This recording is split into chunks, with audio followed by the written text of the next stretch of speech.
Hello, I welcome you to this session on Python programming.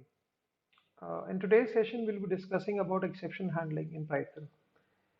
I'm going to continue from the lecture, like from the point where we stopped in the previous lecture.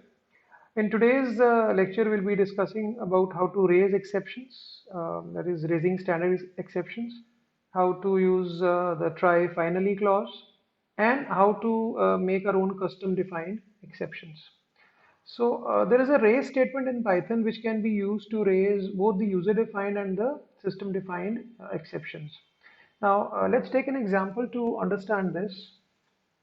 Let me take an example for you in which we're going to see how to use the raise statement. So I'm taking this example here in which I input number A, and if A is less than or equal to 0, then I raise a value error exception. Now since I am raising it explicitly, so whatever message I'll provide will be displayed here by this object VE. So let's see how it runs. So let me enter a positive integer first. Say, then it gives the correct answer, no exception is raised. But if I if I run it here for you with say a negative value, then obviously it raises this value error exception and this message is passed to VE and is printed as that is not a positive number. Now there's a finally clause in Python which can be used in the along with the try and except clauses, and whatever you write in finally clause is bound to execute. So usually this is used as a clause to release your system resources which your program is taking up. So for this I've taken up one example for you which will illustrate the concept of the finally clause. So let me just open this code for you. Here I've written a code in this try, and this statement C is equal to A slash B is is error prone, because if B is 0, then this will make the program jump to this except block. Okay, and despite the fact, even if your program goes to this except block, the finally block is bound to execute and it always print the value of A along with the message A was. So let's run this code and say let's enter A as this and B as this, then you get the answer C is this from here. Okay, and then this finally block executes. Now even if there is some error in your program, let's say there is an error,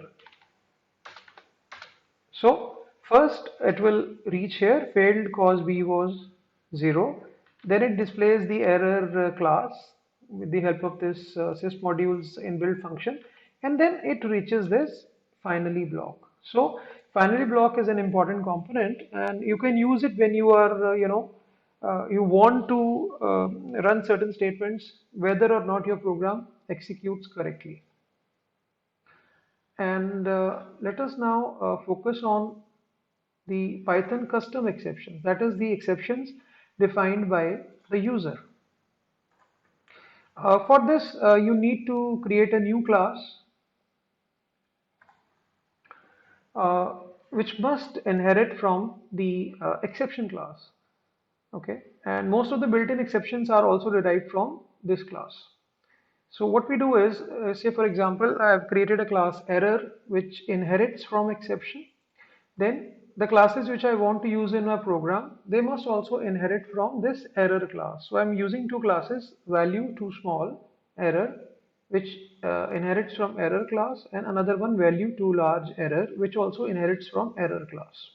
Okay, and I've written a program in which a user guesses a number. So let's say the number we have set is 10.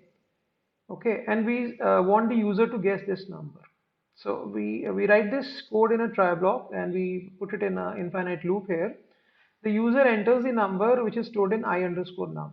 Now if I underscore num is less than number, that means we raise this value too small error, and if it is greater than number, we raise this.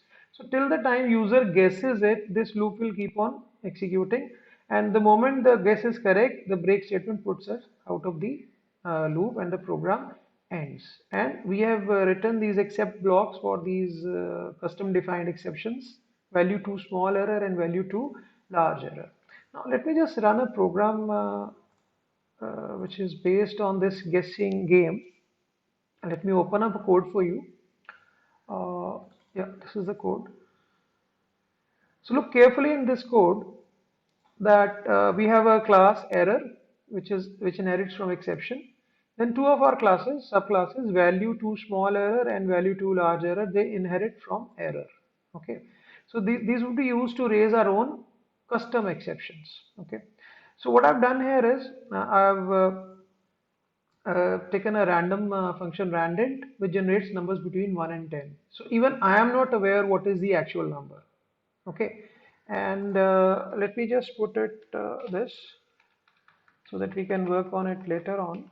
I'll just make a few comments in my program so that we can focus on the code first.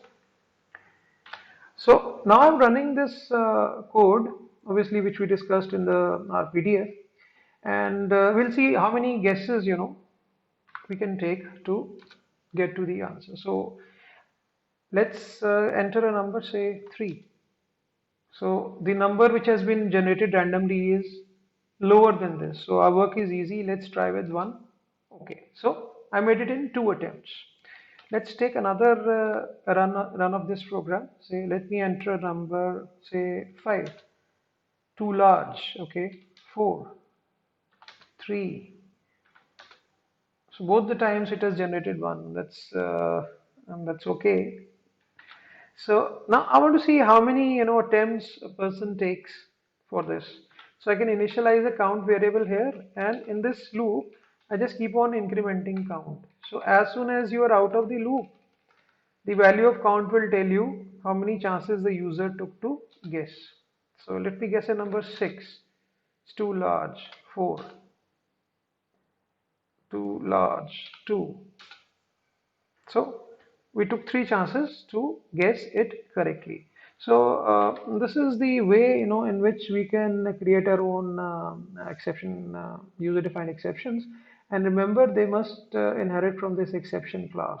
Okay, like the way we have done here. And to raise them, obviously, we use the raise statement, which is a keyword in Python. So this is regarding exception handling in Python. And let me now focus on a very important topic in Python, that is assertions. So assertions are statements that assert or state a fact confidently in your program. For example, while writing a division function, as we have done in our previous examples, you've seen that the divisor shouldn't be 0, otherwise our program fails. So you can assert that divisor is not equal to 0. And assertions are simply Boolean expressions that will check whether some condition is true or not. And if the condition is true, your program runs smoothly. Otherwise, your program stops and throws an error. So you can see that assertion can be taken up as a debugging tool in our program. And since it halts a program as soon as an error occurred in our program. So let's understand the concept of assertion with the help of a flowchart. Say a program reaches a point where we have asserted some condition. If the condition is false, your program stops and gives an assertion error.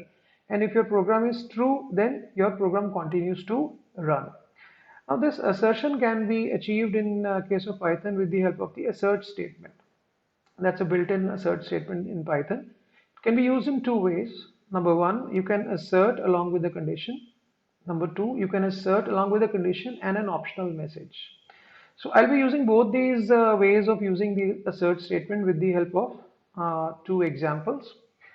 For example, in the first example, that is without an error message, I'll take a function average, to which I pass a list.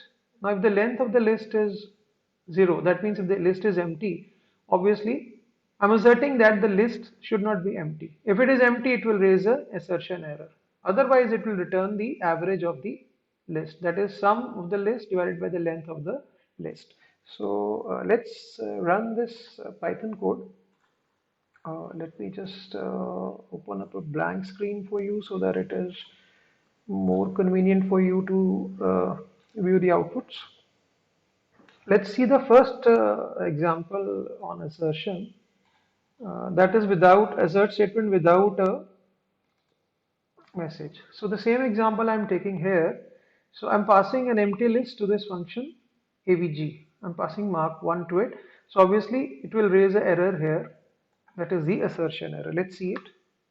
So as you can see, the assertion error is there at the line assert len marks not equal to 0, and it says it's an assertion error. We can write this along with the message also.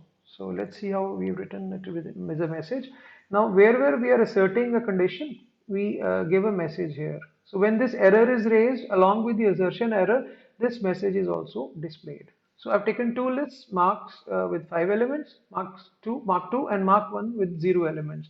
So this would return the average, and here assertion error would be there along with this message, list is empty. So let's run it. So as you can see, the average of the first list is returned, and the output in the second case is an assertion error along with the message which we provided. So this is the second way of writing an assert statement in Python.